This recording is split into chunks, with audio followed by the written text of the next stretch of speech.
Bible chapter. My dad caught cancer, made me a bastard. That's when I hit the street like a natural disaster. Hustling the only thing I master. Cop flip, re-up, stacking up, boy capture. I was taught. What up, YouTube?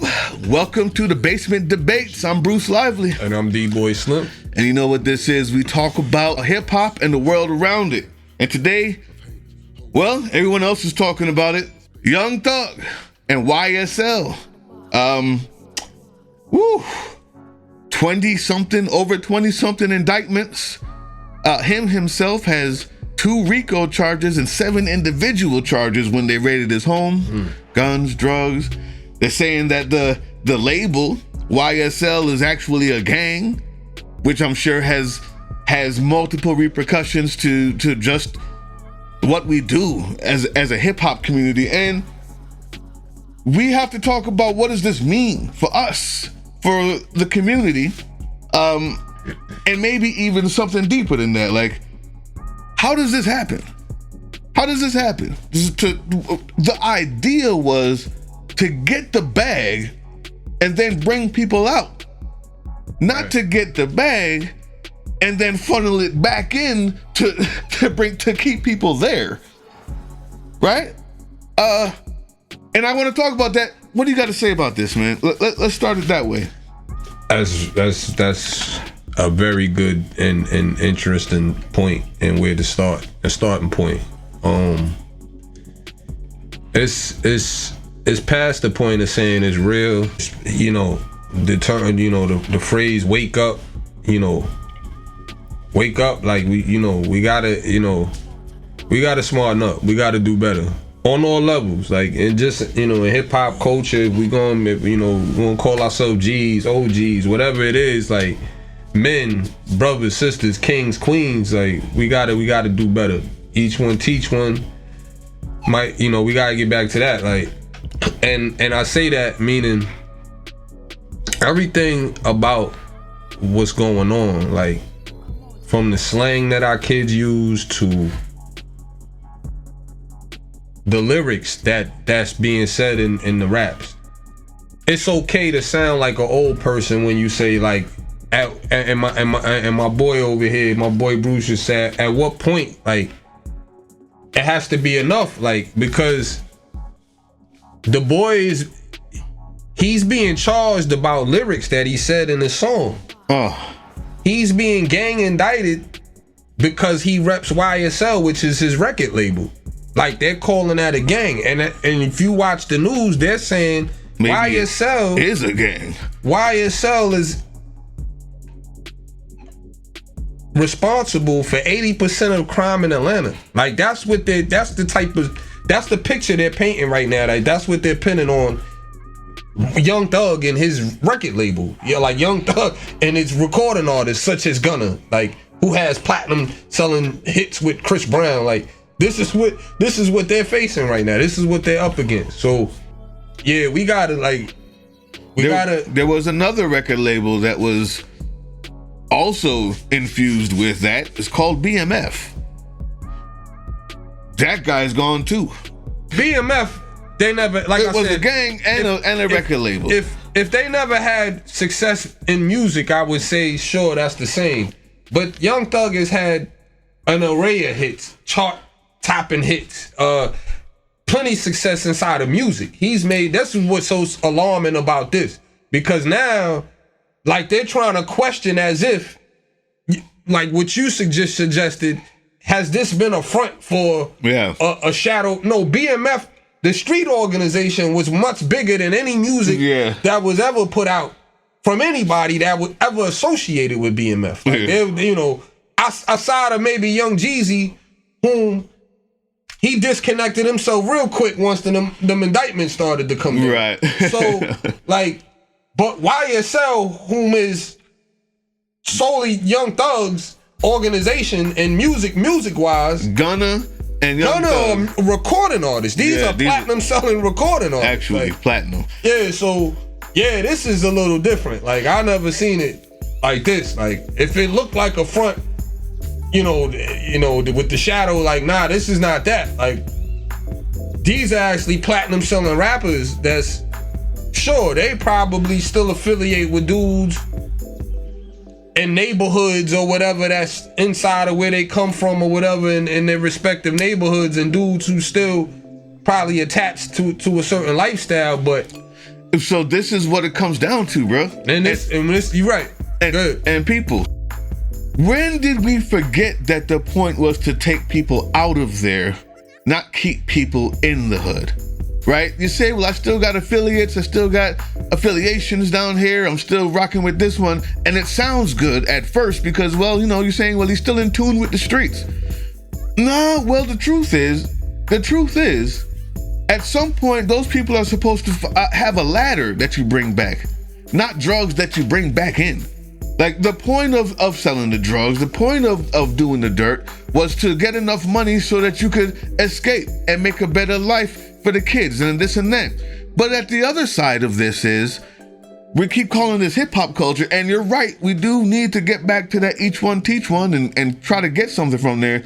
But it's bigger than that, people. This is American culture, is my side of the debate.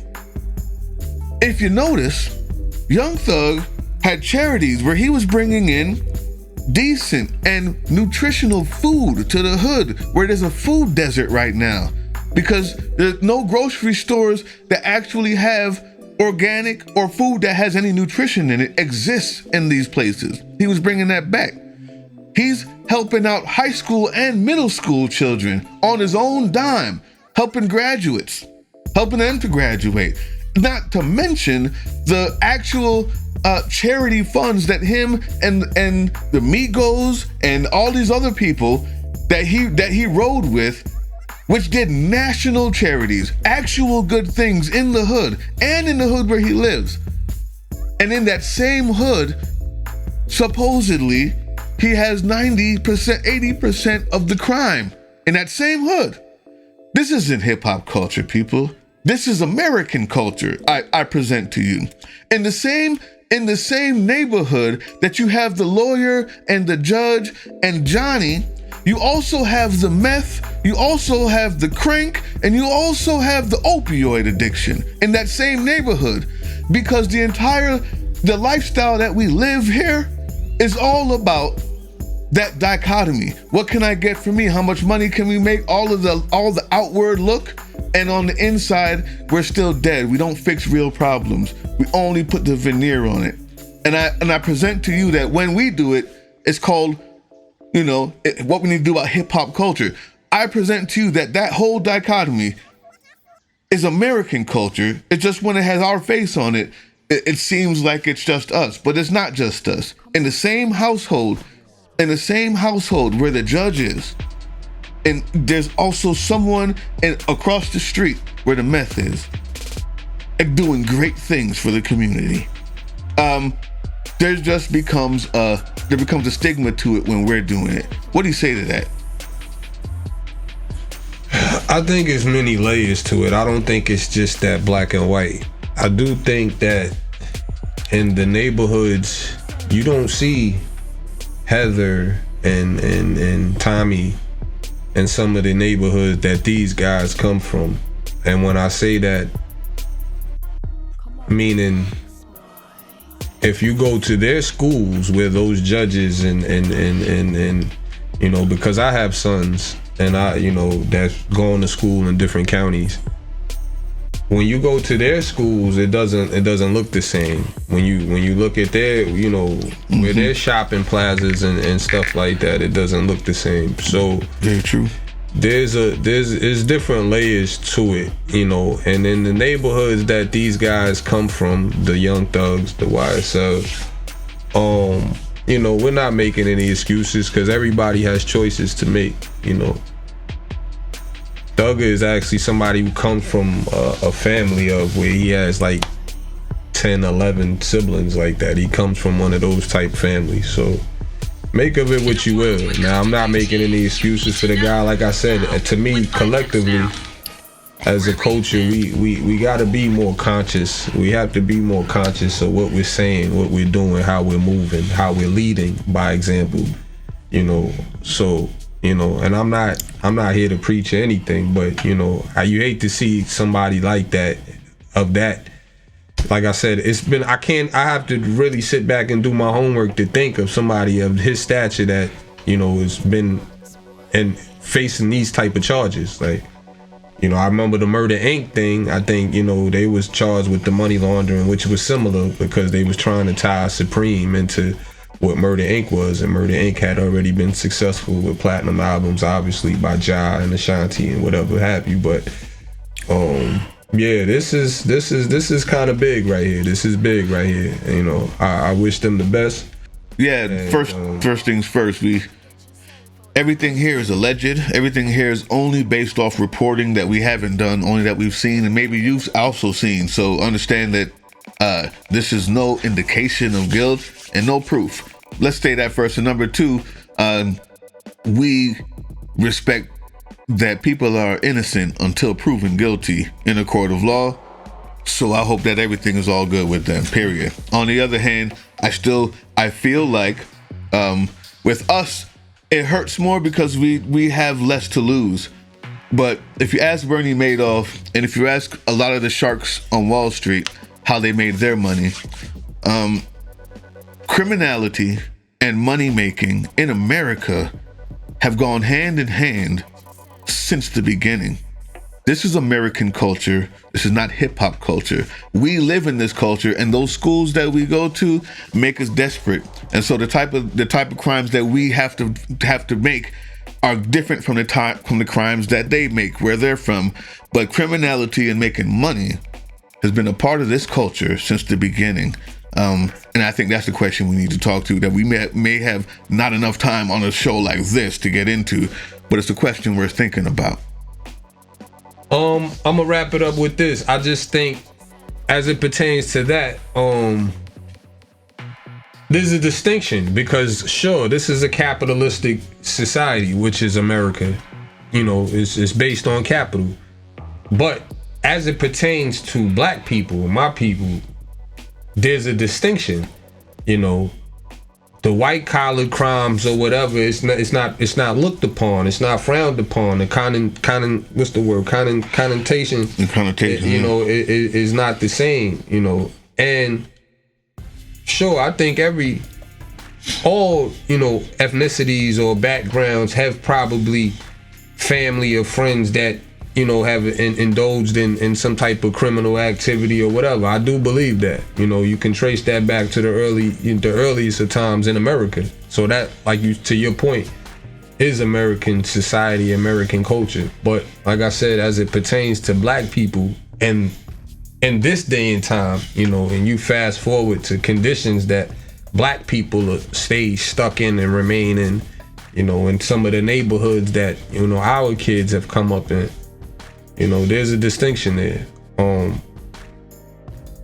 But as it pertains, getting back to Young Thug and YSL, I just think consciously in hip hop culture, you know, we have to be responsible for each other. We have to take accountability for each other and our own brothers and sisters, and, you know, so that we don't see the, you know, platinum recording artists. And because to me, we're the only and this is where we may differ or whatever fundamentally, and in other genres, other forms of entertainment, you don't see this. You don't see the platinum, you don't see Miley Cyrus. Well, I can't say that. That may be a bad example.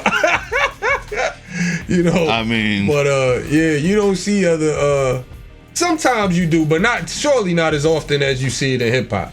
You know, there are exceptions to everything, but surely not. You know, young NBA Young Thug, Fujiano, Pooh Shiesty, you know, the list goes on and on. If I talk about the amount of rappers that have died over maybe the last 2 or 3 years, I mean, surely not in other genres or forms of entertainment do you see it this rapid like you see it in hip hop. Bobby Shmurda, like, there's this randomly off the top, off the top of my head, man. And that's for sure.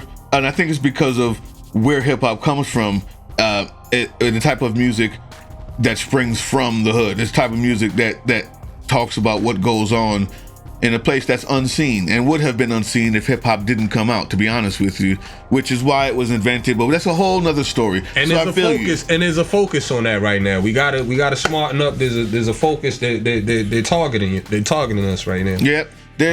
All right, last thing. There's like 4 companies that may now just be 3. When I did my dissertation on this, it was 4 then, that own almost every single thing you hear on the radio.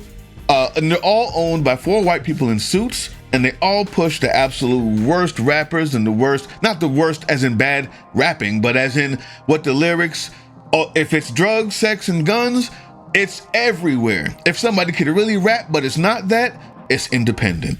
Period. Because they know, just like on the movies that they're backing, sex sells, gun sells, and criminality sells, and they don't really care about what it's doing in the community.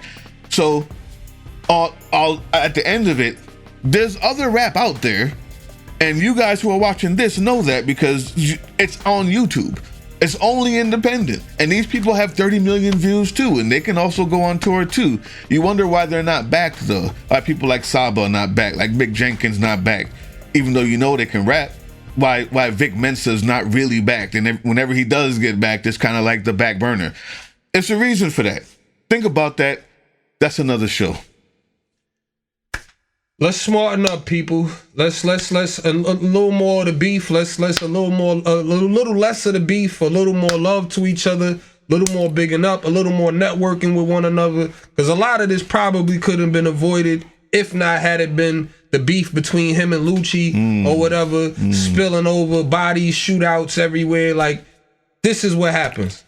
I'm out. Toxic. Peace.